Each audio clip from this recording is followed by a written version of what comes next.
semoga dalam keadaan sehat. Kita akan mempelajari tentang reaksi eksoterm dan reaksi endoterm. Sebelum kita masuk ke materi yang tersebut, kita akan simak pertama kali penjelasan terkait sistem dengan lingkungan. Mari kita simak. Sistem dan lingkungan. Sistem adalah bagian dari alam semesta yang dijadikan sebagai fokus pengamatan yang menyangkut perpindahan energi. Lingkungan adalah hal-hal di luar sistem yang membatasi sistem dan dapat memengaruhi sistem. Contoh sistem: larutan garam dalam gelas. Yang menjadi sistem di sini adalah larutan garam, sedangkan lingkungannya adalah gelas dan udara. Lingkungan di sini maksudnya adalah tempat terjadinya reaksi. Sistem dibagi menjadi 3, yaitu sistem terbuka, sistem tertutup, dan sistem terisolasi. Sistem terbuka adalah suatu sistem yang memungkinkan adanya perpindahan kalor dan zat atau energi antara lingkungan dengan sistem. Sistem tertutup, suatu sistem di mana antara sistem dan lingkungan dapat terjadi perpindahan kalor, tetapi tidak terjadi pertukaran materi. Sistem terisolasi, suatu sistem di mana tidak memungkinkan terjadinya perpindahan kalor dan materi antara sistem dan lingkungan. Berikut ini adalah ilustrasi tentang perbedaan antara sistem terbuka, sistem tertutup, dan sistem terisolasi. Kita perhatikan pada sistem terbuka terjadi perpindahan kalor maupun perpindahan materi. Dalam sistem tertutup hanya terjadi perpindahan kalor. Kalau sistem terisolasi tidak terjadi perpindahan kalor dan materi. Ilustrasi dalam kehidupan sehari-hari, misalnya saat kita memasak air, seperti ilustrasi di atas. Jadi, selain kita merasakan panas, maka terjadi juga perpindahan materi. Air itu berubah wujudnya dari cair menjadi gas, yaitu berubah menjadi uap air. Sedangkan pada sistem tertutup, saat tertutup tidak terjadi pertukaran materi, hanya terjadi perubahan dan perpindahan kalor. Nah, misalkan kita sudah memasak air, kita masukkan ke dalam termos. Di dalam termos itu ada beberapa lapisan. Nah, itu di sini tidak terjadi pertukaran. Anda sudah mendengar penjelasan tentang sistem dan lingkungan. Untuk lebih jelasnya pengertian tentang reaksi eksoterm dan endoterm dan penerapannya dalam kehidupan sehari-hari, kita simak praktikumnya berikut ini. Bahan yang kita gunakan adalah yang pertama termometer ya. Ini masih dalam selubung. Skalanya dari -10 sampai 110. Ini termometer alkohol. Kemudian gelas kimia, spatula tanduk, kemudian gelas ukur, dan pipet tetes. Bahan yang kita gunakan adalah cuka dapur 25%, kemudian soda kue. Kita akan mulai percobaannya. Pertama-tama kita ukur dulu volume dari cuka sebanyak 10 ml. Kita gunakan gelas ukur untuk mengukurnya. Jangan lupa gunakan pipet tetes.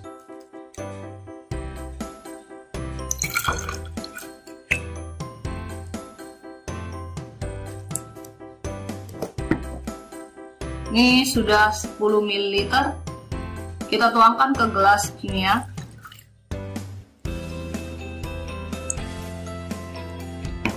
Kemudian kita ukur suhu dari larutan cuka sebelum direaksikan dengan soda kue tadi.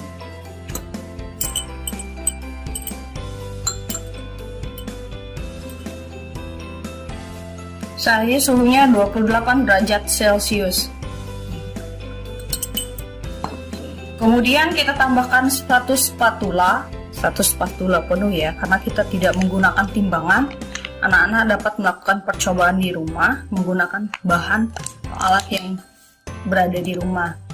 Jadi dalam pembelajaran daring ini bisa dimanfaatkan jika siswa melakukan percobaan di rumah. Ini lumayan aman. Satu spatula kita lihat reaksi yang terjadi, kemudian itu kita ukur suhunya. Oke. Kan suhunya ini masih terjadi reaksi.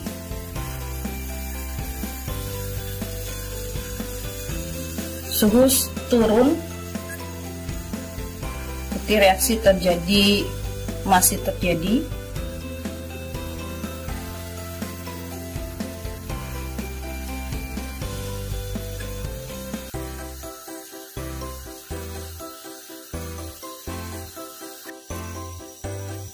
Suhu dari reaksi ini adalah 20 derajat Celcius.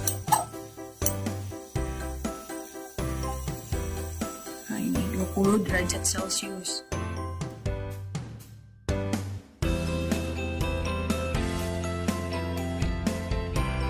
Alat yang kita gunakan adalah gelas ukur, kemudian gelas kimia. Kalau misalnya tidak ada gelas kimia, bisa diganti dengan gelas plastik seperti ini. Jadi mudah untuk lakukan di rumah. Pipet tetes, kemudian ini termometer untuk mengukur suhu. Skalanya sama seperti yang kita gunakan tadi pada percobaan reaksi endoterm. Kemudian spatula, aluminium foil yang biasanya digunakan untuk kita membungkus makanan atau proses memanggang, itu bisa dicari. Ini sudah dipotong-potong seperti ini. Kemudian ini ada cairan pembersih, bisa mengandung HCl 17%. Oke, kita akan lakukan percobaannya. Pertama-tama kita ukur dulu cairan pembersihnya sebanyak 20 ml.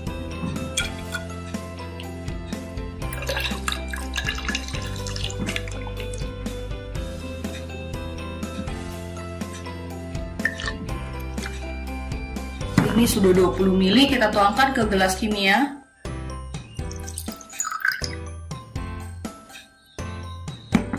Kemudian kita ukur suhunya sebelum kita lakukan reaksi.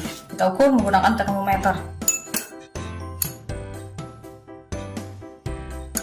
Suhunya 28 derajat Celcius sama seperti yang tadi.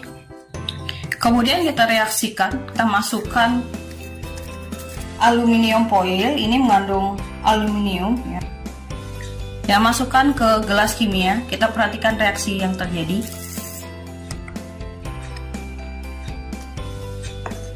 Nah, mulai bereaksi, nanti kita akan ukur suhunya karena reaksi berjalan cukup lambat.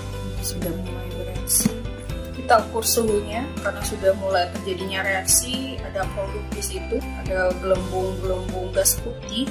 Suhu mulai naik, sekarang suhunya di 29 derajat Celcius. Reaksi juga masih berlangsung dan ini muncul gelembung gas yang banyak, suhu juga semakin naik. Ini dibuktikan dengan produk yang dihasilkan lebih banyak, yaitu berupa gelembung gas itu. Gelembung gas itu adalah gelembung gas hidrogen. Nah, gelembung gasnya yang dihasilkan semakin banyak, suhunya semakin naik, suhunya mencapai 40 derajat Celcius.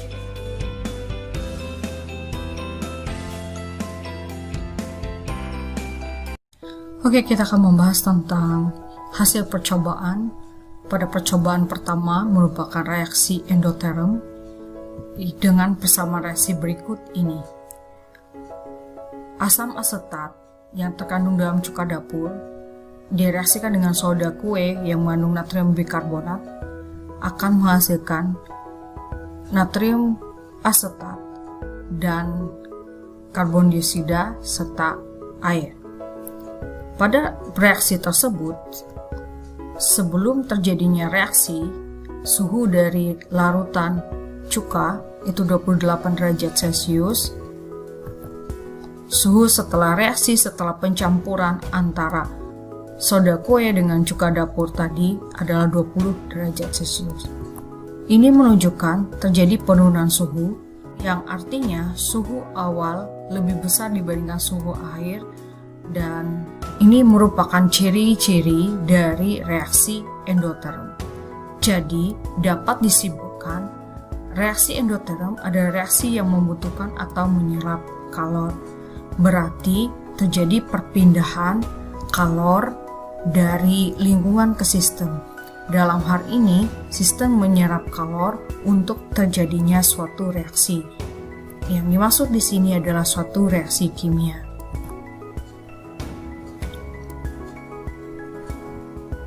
Percobaan kedua merupakan reaksi eksoterm.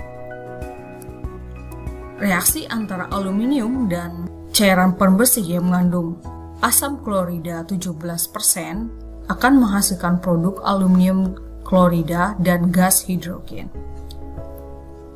Suhu sebelum reaksi itu 28 derajat Celcius. Setelah terjadinya reaksi, terjadi peningkatan suhu sebesar 12 derajat Celcius. Hal ini membuktikan bahwa dalam reaksi ini ada pelepasan kalor. Dapat disimpulkan bahwa reaksi eksoterm reaksi yang dapat membebaskan kalor yang ditandai dengan kenaikan suhu. Artinya energi itu atau kalor itu dilepaskan ke lingkungan. Karena dalam persamaan reaksi tadi dalam keadaan terbuka, artinya di situ terjadi pertukaran materi juga yang dilepas hidrogen. Berikut ini adalah arah perpindahan kalor pada reaksi eksoterm. Pada reaksi eksoterm, kalor itu dilepaskan ke lingkungan. Delta H reaksi untuk reaksi eksoterm itu delta H-nya berharga negatif. Perubahan entalpi reaksi eksoterm dan reaksi endoterm jika digambarkan dengan diagram reaksi akan nampak seperti ini.